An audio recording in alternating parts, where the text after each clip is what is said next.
या देवी सर्वभूतेषु मां सिद्धिदात्री रूपेण संस्थिता नमस्तस्यै नमस्तस्यै नमस्तस्यै नमो नमः। नवरात्रि के 9वें दिन मां सिद्धिदात्री की पूजा की जाती है। मां का नाम 2 शब्दों का समूह होता है, जिसका पहला शब्द है सिद्धि। सिद्धि का अर्थ है अलौकिक और दात्री का अर्थ है दाता, मतलब प्रदान करने वाला, अर्थात अलौकिक शक्ति प्रदान करने वाली मां।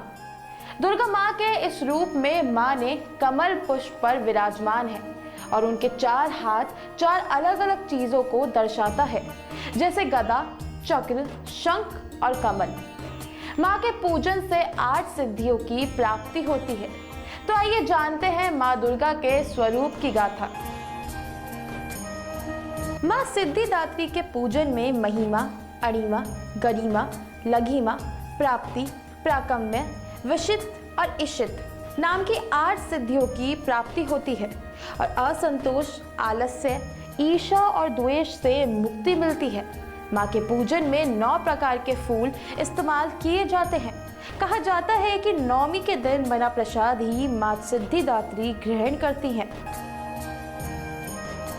वैदिक शास्त्र के अनुसार भगवान शिव ने मां सिद्धिदात्री की पूजा अर्चना करके सभी प्रकार की सिद्धियां प्राप्त की थी, जिससे उनका आधा शरीर नारी का हो गया था, जिसकी वजह से भगवान भोलेनाथ को अर्धनारीश्वर भी कहा जाता है।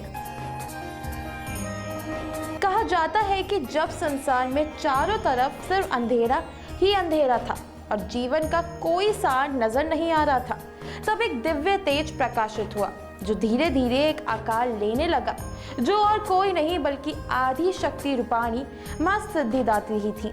मां के उत्पन्न होने के बाद मां ने त्रिदेवों को जन्म दिया और सृष्टि को सुचारू रूप से चलाने के लिए तीनों देवताओं को आत्मचिंतन करने के लिए कहा और तीनों देवों की तपस्या से प्रसन्न हुई मां ने भगवान ब्रह्मा को मां सरस्वती, भगवान विष्णु को मां लक्ष्मी और भगवान भोलेनाथ को आदि शक्ति प्रदान की।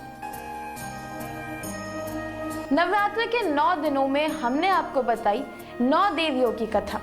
दुर्गा नवमी से जुड़ी इस खास पेशकश में बस इतना ही। जल्द मिलते हैं आपसे कुछ और नई और खास पेशकश और रोमांचक किस्से कहानियों के साथ। फिलहाल देखते रहिए सत्ता एक्सप्रेस न्यूज।